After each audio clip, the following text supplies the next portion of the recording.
नमस्कार साथियों, मैं अजय कुमार। गजा में पिछले 15 महीने से इजराइल की तरफ से की जा रही नरसंहार के बराबर की कार्रवाई अब रुकने की तरफ बढ़ रही है।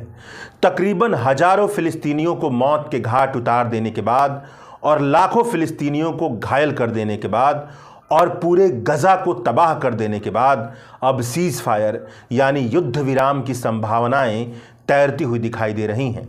अमेरिका, मिस्र और कतर की मध्यस्थता ने इजराइल और हमास को युद्ध विराम के टेबल पर लाने में भूमिका निभाई है। 15 जनवरी को अमेरिका, मिस्र और कतर की तरफ से यह ऐलान किया गया कि इजराइल और हमास महीनों की बातचीत के बाद बंधकों की रिहाई और चरणबद्ध तरीके से फेज्ड मैनर से युद्ध विराम पर सहमत हो गए हैं। नेताओं की बातचीत के अलावा जो जमीनी हकीकत है वह यह भी है कि जब से युद्ध विराम की सहमति का ऐलान अमेरिका, मिस्र और कतर की तरफ से किया गया है, तब से लेकर के अल जजीरा के मुताबिक इजरायली हमले में कम से कम 40 फिलिस्तीनियों की मौत हो चुकी है। तो यह भी संभावना है कि देखिए इजराइल इस युद्ध विराम को अपनाता भी है ढंग से और ज़मीन पर लागू करता है या नहीं। तो जो पहले फेज का युद्ध विराम होगा वह तकरीबन 6 हफ्ते चलेगा। तो पहले फेज के युद्ध विराम की जो शर्तें हैं वह यह हैं कि लिमिटेड संख्या में इजराइल के जेल में बंद फिलिस्तीन के कैदियों को छोड़ा जाएगा और हमास की तरफ से भी लिमिटेड संख्या में इजरायली बंधकों को छोड़ा जाएगा। इजराइल गजा की घनी आबादी में अपनी सैनिकों की मौजूदगी कम करेगा। इजराइल के सैनिक गजा में मौजूद रहेंगे, लेकिन गजा की सीमा से 700 मीटर के भीतर की दूरी पर ही रहेंगे। और गजा को तो पूरी तरह से तबाह कर दिया गया है, मगर इस तबाही में भी जाने की छूट नहीं थी। जो जहां पर था वहीं पर रहने को कहा गया था। तो अब इस युद्ध विराम में जो जहां पर है और जहां पर जाना चाहता है फिलिस्तीनी, गजा के जिस भी इलाके में, वह जा सकता है। गजा में इस समय भुखमरी की स्थिति चल रही है। जीवन की बुनियादी संरचनाओं से जुड़े सारे संसाधनों को बर्बाद कर दिया गया है, इसलिए अनगिनत परेशानियां भी हैं। युद्ध के दौरान संयुक्त राष्ट्र संघ की मदद करने वाली और मानवीय सहायता करने वाली एजेंसियों पर भी हमले हो रहे थे। तो युद्ध विराम के दौरान ऐसा नहीं करने की बात कही गई है। मानवीय मदद करने वाली एजेंसियां पहले से ज़्यादा मदद पहुंचा पाएंगी।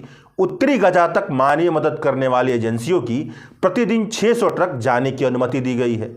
6 हफ्ते यानी 42 दिन तक अगर सब कुछ ठीक ठाक चलता है तो युद्ध विराम का दूसरा चरण शुरू होगा। युद्ध विराम के दूसरे चरण में हमास शेष बचे बंधकों को रिहा करेगा और इजराइल भी फिलिस्तीन के जो शेष बचे कैदी हैं उनको रिहा करेगा। और सब कुछ ठीक ठाक रहा तो अगले फेज की शुरुआत होगी। अंतर्राष्ट्रीय मामलों के जानकार स्टैनली जॉनी ने लिखा है कि तीसरा फेज सबसे ज़्यादा कठिन रहने वाला है, क्योंकि हमास ने गजा से इजरायली सैनिकों की पूरी तरह से वापसी की मांग की है। इजराइल का घोषित मकसद है कि हमास का पूरी तरह से सफाया करना है, जिसे उसने अब तक हासिल नहीं किया है। तो व्यवहारिकता के धरातल पर अगर खड़ा होकर के देखा जाए तो इजराइल हमास को गजा में एक शासक और लड़ाकू बल के तौर पर नहीं छोड़ना चाहेगा। तकरीबन 15 महीने की लड़ाई के दौरान इजराइल ने हमास की बहुत ज़्यादा मिलिट्री इंफ्रास्ट्रक्चर को बर्बाद कर दिया है, तहस नहस कर दिया है। मगर इसका मतलब यह नहीं है कि हमास पूरी तरह से खत्म हो चुका है। हमास अपने ओरिजिनल अवतार में पहुंच गया है। अब वह गुरिल्ला युद्ध करने लगा है, जो वह शुरू में किया करता था, जो उसका ओरिजिनल अवतार है। अब भी हमास इजरायली सैनिकों पर छुपकर हमला कर रहा है।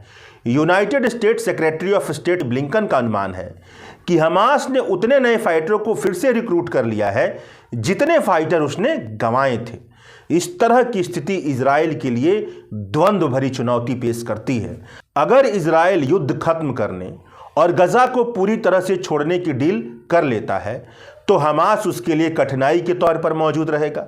और अगर इजराइल गजा में रहने का फैसला करता है तो इसका मतलब यह है कि स्थायी युद्ध विराम, मतलब जो परमानेंट सीज फायर वाला समझौता है, वह शायद ना हो पाए।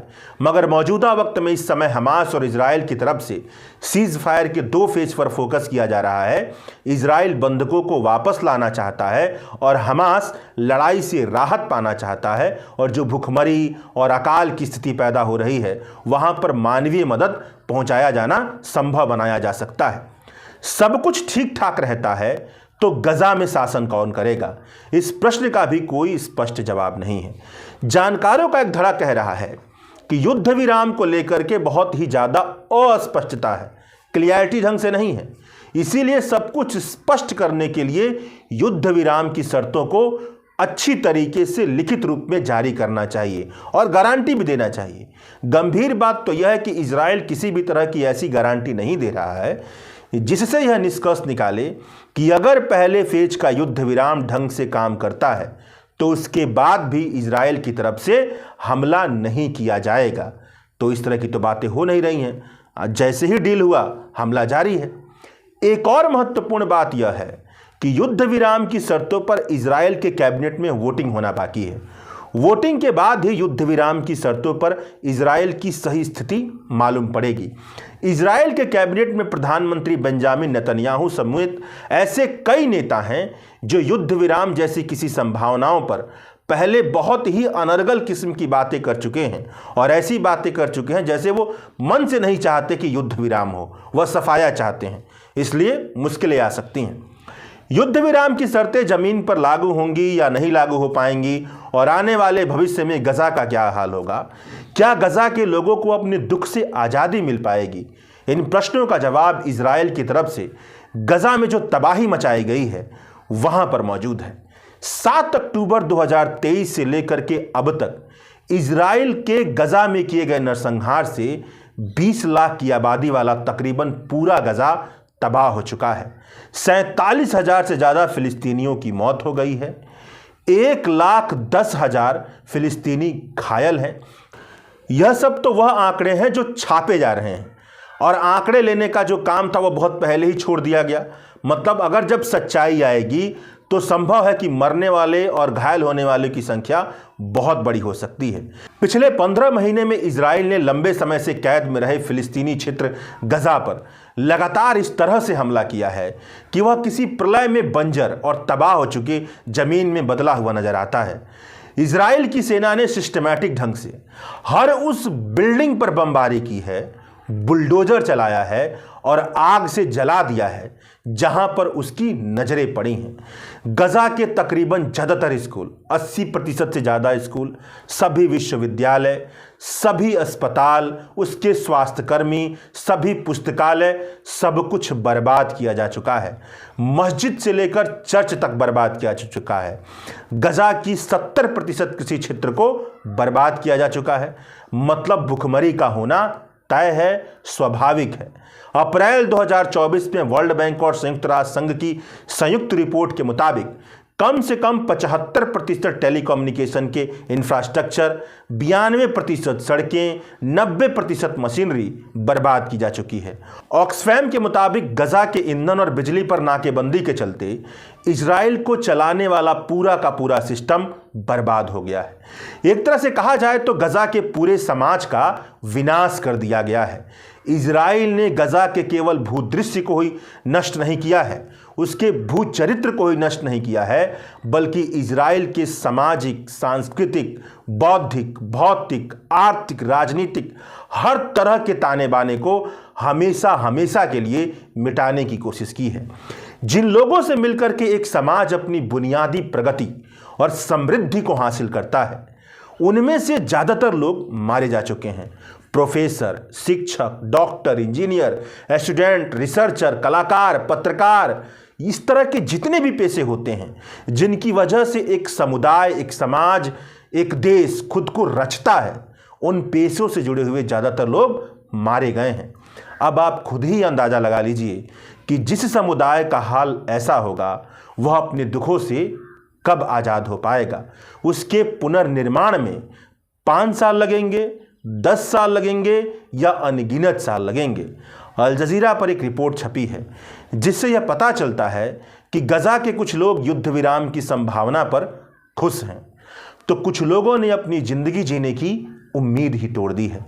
कुछ लोगों का कहना है कि वह जाएं तो जाएं कहाँ, उनका घर तो अब दिखेगा भी नहीं, इस तरह से तबाह किया गया है। उनकी कोई स्मृति नहीं रह गई, उनके परिवार वाले मार दिए गए, उनके परिवार वालों की उनके पास फ़ोटो तक नहीं बची है। वो जिए तो जिए क्यों, अब उनके लिए ज़िंदगी का क्या मतलब बनता है। कुछ लोगों का कहना है कि हम दुनिया के किसी भी कोने में चले जाना चाहते हैं मगर गजा में नहीं रहना चाहते। तो कुछ लोगों का कहना है कि अब हमें जीरो से शुरुआत करनी पड़ेगी।